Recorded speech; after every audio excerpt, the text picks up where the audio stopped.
अब ये भाई साहब खड़े हैं, अब मैं नहीं चाह रहा कि ये मुझे मारे, मैं जान के चुंडी मार रहा हूँ। अब ये क्लब करके मेरे को धक्का दे देंगे, मैं कहूँगा मेरे को धक्का मारा और इसके घर पे बुलडोजर चला, इसकी औकात कैसे होगी। अब मेरी चुंडी मारती किसी ने नहीं देगी, इनका धक्का सबने रिकॉर्ड कर लिया। तो ये हमारे देश में हो रहा है कि मुसलमानों को जबरदस्ती उकसाया जा रहा है। आज की डेट में वो कुछ करे ना करे, वो कान में रुई भी डाल लेंगे ना, तो ये रुई निकाल के पीपनी बजा के बोलेंगे जय श्री राम जय श्री राम जय श्री राम। अरे भैया, वो आपको जय श्री राम से कोई दिक्कत महसूस नहीं कर रहे, पर आप जबरदस्ती किसी का टेटवा पकड़ के बोलोगे आज मैं सरदार हूँ, मेरे को वाहिगुरु का नाम सुबह शाम जपने में कोई दिक्कत नहीं है, पर आज मेरी गुद्दी पकड़ ली जाए, टेटवा दबा दीजिए, बोल जय श्री राम या बोल वाहिगुरु, ये कौन सा तरीका है?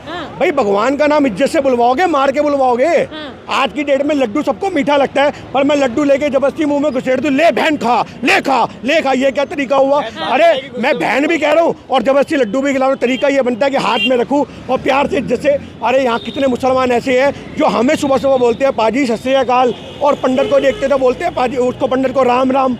तो मौलाना साहब को देख करके हम भी बोलते हैं कि भैया अस्सलाम वालेकुम। तो नमस्कार, आप देख रहे हैं द जनता लाइव, मैं हूं आपके साथ नलिनी और इस वक्त मैं मौजूद हूं दिल्ली के राजघाट पर, जहां से आज कांग्रेस पार्टी अपने चुनावी शंखनाद का आगाज कर रही है। यहां पर आज जो है दिल्ली न्याय यात्रा को हरी झंडी दिखाई जाएगी और यहीं से इस यात्रा का आगाज होगा।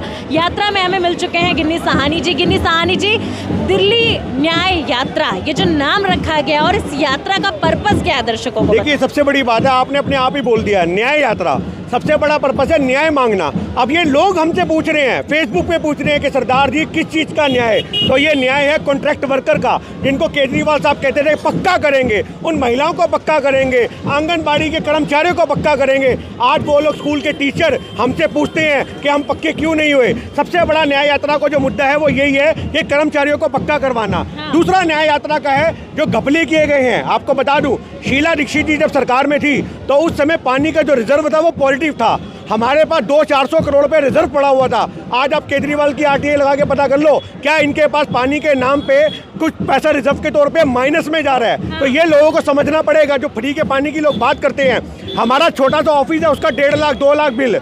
आप इस बात को समझो कि ऊट पटांग बिल किसी के यहाँ भेजना। लोग बिजली की बात करते हैं तो उसमें हम जनता को बताएंगे कि ये स्कीम है, स्कीम, क्योंकि केजरीवाल के टाइम में 400 यूनिट का बिल आपका आता है 2500 3000 और शीला दीक्षित की सरकार में वो आता है 1000 या 1200 रुपये। तो आज की डेट में मिडिल क्लास लोगों का जो मुनाफा है, जो कमाई है, उसको ये हटाने का काम कर रहे हैं। 250 यूनिट 200 यूनिट की बात करते हैं, शीला दीक्षित की सरकार में वो 400 या 500 रुपये बिल आया करता था, और आज ये लोग उच्च स्तर के लोगों को 400 यूनिट के नाम पे लूट करके छोटे लोगों को दे रहे हैं। तो ये हमें समझना पड़ेगा कि ये स्कीम है, ये कोई फ्री नहीं है। और बहुत से मुद्दे केजरीवाल के हैं। सीवर आपने देखा हो, गली गली सीवर के ढक्कन खुले हुए हैं, पानी ओवरफ्लो है। हमें तो समझ में ही नहीं आता कि हम गटर में रह रहे हैं या मोहल्ले में रह रहे हैं, इतनी गंदी स्मेल आती है। तो ये गटर के मुद्दे हैं, सीवर के मुद्दे हैं, पानी के मुद्दे हैं, बिजली के मुद्दे हैं, कॉन्ट्रैक्ट वर्कर के मुद्दे हैं, और सबसे बड़ा मुद्दा है जन लोकपाल बिल। आज केजरीवाल बताए, आज अन्ना हजारे कहाँ है? वो अन्ना हजारे, वो कौन सी कुंभकर्ण की नींद सो रहा है अन्ना हजारे? उसके कान में भी शंख बजाए जाए जब वो जागेगा। ये जन लोकपाल करते हुए सरकार में आ गए। आज आप इनसे पूछो कि तुम्हारी सरकार बने आज 10 साल हो चुके हैं, कहाँ है वो जन लोकपाल बिल? आप शीला दीक्षित की सरकार में एक अटैची उठा के घूमते थे और कहते रहे हमारे पास कांग्रेस के नेताओं के खिलाफ सबूत हैं, हमारे खिलाफ ये है, हमारे पास वो है। आज कहाँ है वो? ये आम आदमी बात करता था, वैगनार अपनी नीली सी लेके घुमा करता था कि मैं तो बड़ा सादा आदमी हूँ। आप इनका शौचालय देखो जी, आप इनके शौचालय की फोटो सोशल मीडिया पे वायरल हो रही है। सोने का सिंहासन है वो, शौचालय थोड़ी ना है। उसके अंदर तो एक गरीब आदमी के पूरे मकान में टाइलें लग जाएंगी। वो इतना महंगा शौचालय है, उस पर बैठ करके ये क्या सोचते हैं कि दिल्ली को कैसे गबन किया जाए? शराब के नाम पे एक बोतल एक दे करके युवाओं को बदनाम करने का, बर्बाद करने का काम किया। ये बहुत सारे मुद्दे हमारे पास हैं। हमने अपनी जिंदगी में ऐसा कोई शिक्षा मंत्री नहीं देखा जो शराब मंत्री भी हो। ये तो हमारे बच्चे बहुत अच्छे थे जो आज की डेट में अपने आप में सुथरे रह गए, वरना वो दिन दूर नहीं था कि बच्चे स्कूलों के बैग के अंदर शराब की बोतलें डाल के सप्लाई करते और उनको प्रमोट करने वाला कोई होता था, वो मनीष सिसोदिया होता। तो ये हमारे मुद्दे हैं। भारतीय जनता पार्टी कह रही है हम भी लोगों को एकजुट कर रहे हैं। देखिए, साफ तौर पे नारा दे रहे हैं चुनावों में झारखंड और महाराष्ट्र में कि बटोगे तो कटोगे। देखिए, बात समझने वाली बात है। आप कहते बटोगे तो कटोगे साहब, आप इसमें किसको काटने की बात कर रहे हो? ये अपने आप में एक सांप्रदायिक फैलाने वाला, दंगा फैलाने वाला नारा है। आज हम कहते हैं योगी जी, आप जो बोल रहे हो कि बटोगे तो कटोगे, तो यहाँ काटने वाला कौन है और बांटने वाला कौन है? आप जाकर के झारखंड में देखो, अमित शाह जी बोलते हैं कि देखो जी हम आपको 27% जो है ओबीसी वालों को एक आरक्षण देंगे, तो आप तो खुद जातियों में बांट रहे हो। अगर राहुल गांधी ने जाति जनगणना की बात करी, क्योंकि जातियों के द्वारा जो गरीब शोषित वर्ग के लोग हैं, आदिवासी वर्ग के लोग हैं, उनका पुनरुत्थान किया जाएगा, उनका भला होगा। आज कितने दलित समाज के लोग हैं जिनका शोषण हो रहा है, आज कितने दलित जाति के लोग हैं जिनके पास सर्टिफिकेट है पर नौकरी नहीं है। तो हमारा मतलब है कि आरक्षण के माध्यम से उन लोगों का भला करना। पर आज ये लोग कहते थे कि देखो जी, जाति जनगणना करके ये हिंदुओं को बांटने का काम कर रहे हैं। अगर हम बांटने का काम कर रहे हैं तो ये तो खुद बटे हुए लोग हैं। एक तरफ अमित शाह आरक्षण की बात करते हैं और एक तरफ मोदी जी और योगी जी बोलते हैं बटोगे तो कटोगे। आपके खुद ही दोहरे मत हैं, आपके पास खुद एक स्टैंड नहीं है, आप खुद जनता को, हिंदुओं को बांटने की बात कर रहे हो। क्या इसके बाद जो ये बटोगे और कटोगे के बाद क्या नरेंद्र मोदी साहब ने अपने नाम के आगे से मोदी हटा दिया? क्या उन्होंने सिर्फ नरेंद्र हिंदू लिखना शुरू कर दिया? क्या अमित शाह ने अमित हिंदू लिखना शुरू कर दिया? क्या योगी जी ने अपनी जाति ठाकुर हटा दी?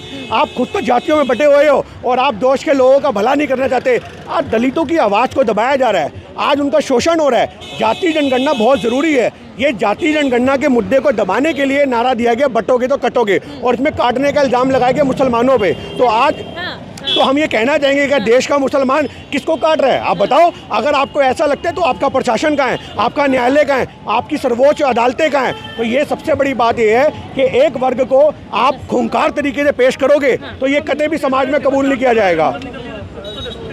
लेकिन सर, एक तबका ये भी है जो लगातार ये कह रहा है कि जिस तरीके से देश में माहौल बन रहा है हिंदू मुस्लिम का, उस हिसाब से ये नारा सही है। देखिए, बात ये हो ही नहीं रही है किस हिसाब से माहौल बन रहा है। माहौल तो यही बनाते हैं। अभी मिथुन चक्रवर्ती जी पश्चिम बंगाल में बोल रहे हैं कि हम तो वहाँ 70% वालों को काट करके उनके गार्डन में फेंक देंगे, वहाँ दफना देंगे। ये बयान है, ये बयान है। ये मिथुन दास से हम पूछते हैं कि आप तो भाईचारे की बात करते थे, आप 70% मुसलमानों को एक तरफा काटने की बात कर रहे हो। ये दंगाइयों वाला बयान कौन आपको दे रहा है? और अमित शाह वहाँ बैठे ताली बजा रहे हैं। जब देश का होम मिनिस्टर बैठा ताली बजाएगा और देश में मारने काटने की बात होगी तो हमें तो समझ ही नहीं आएगा हमें इंसाफ किससे लेने हैं। और अरे दंगा फैलाने वाले आप खुद वहाँ बैठे हो। आपका फर्ज बनता था कि वहाँ पे मिथुन दा को रोकते कि ये कैसी आप बात कर रहे हो काटने बांटने की। आप हमारी झाड़ का एक फल तोड़ोगे, हम तुम्हारे 4 तोड़ेंगे। अरे ये मुद्दे क्यों आया?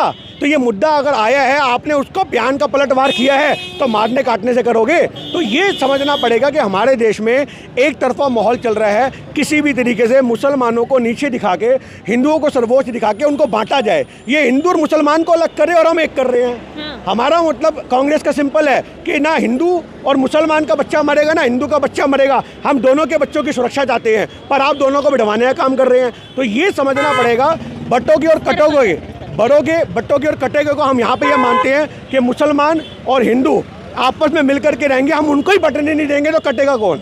सबसे बड़ा सवाल है। लेकिन सर, सवाल इसको भी लेकर खड़ा होता है ना कि जिस प्रकार से लगातार वीडियोस सामने आ रही हैं, मुस्लिम समाज जो है ना बहुत डरा हुआ महसूस कर रहा है, असहज महसूस कर रहा है देश में। देखिए, आज डरा हुआ क्यों नहीं करेगा? आपने अकबर नगर देखा यूपी का, सारे के सारे मकानों पे बुलडोजर चला दिए। लोगों के पास तो कागज भी थे। आप एक तरफा कार्रवाई करते हो, आप इनकाउंटर करते हो उन लोगों का जिनका कोई रोल नहीं होता। हमने बहराइच का मामला देखा कि बहराइच में किस प्रकार से पूरे परिवार को तबाह कर दिया। तो ये समझना पड़ेगा कि मुसलमानों के द्वारा ये सोचते हैं कि मुसलमानों का टेटवा दबाओ और हिंदुओं के वोट पड़वाओ। इनके पास सीधा सा मंत्र है, ये सोचते हैं कि हम मुसलमानों को प्रताड़ित करेंगे, हिंदू समाज खुश होगा, अंधभक्त खुश होंगे और वो हमें वोट डालेंगे। ये इनकी राजनीति है। आप मुझे एक बात बताओ, आप अपनी कॉलोनियों में जाकर के पूछो, जहाँ पे हिंदू परिवार के लोग रहते हैं, क्या तुम्हें मुसलमानों से दिक्कत हो रही है? आपको वो बोलेंगे नहीं जी, हम तो सालों से यहाँ पे इकट्ठे रह रहे हैं। तो ये समझना पड़ेगा, जो ये नफरत बांटी जा रही है सोशल मीडिया के द्वारा, इनका आईटी सेल प्रमोट करता है, इनके आईटी सेल को पैसे मिलते हैं। कितनी सारी ऐसी वीडियो होती है जो फेक होती हैं। अब बांग्लादेश का मुद्दा उठा करके यहाँ पे डाल दिया। अब वो वीडियो जो बांग्लादेश की इन्होंने प्रमोट करी यहाँ पे हिंदू मुसलमान पैदा करने के लिए, वो वीडियो बांग्लादेश की थी नहीं। वो तो कितनी वीडियो ऐसी थी जो पता नहीं कहाँ से उठा के डाल दी। तो ये समझना पड़ेगा जी कि लिट्टन दास अपने घर में खड़ा होकर के अपना घर फूकता हुआ देख रहा है। तो ये समझना पड़ेगा कि किस प्रकार से हमारे देश के अंदर एक प्रोपोगेंडा फैलाया जा रहा है कि मुसलमानों को दंगाई दिखाया जाए, मुसलमानों को गलत दिखाया जाए और समाज में एक ऐसा हिंसात्मक माहौल पैदा किया जाए कि हिंदू डरा हुआ महसूस करे। और एक्चुअल मायने में डरा हुआ अगर कोई है तो आज ये मुसलमानों को डराने का काम कर रहे हैं, एक तरफा कार्रवाई कर रहे हैं। ये आपको समझने वाली बात है। कह रहे हैं हिंदू राष्ट्र बनाने की जरूरत है, क्योंकि देखिए हिंदू जो है वो डरा हुआ है देश में। देखिए, बात हिंदू राष्ट्र की तो हो ही नहीं रही, देश संविधान से चलेगा।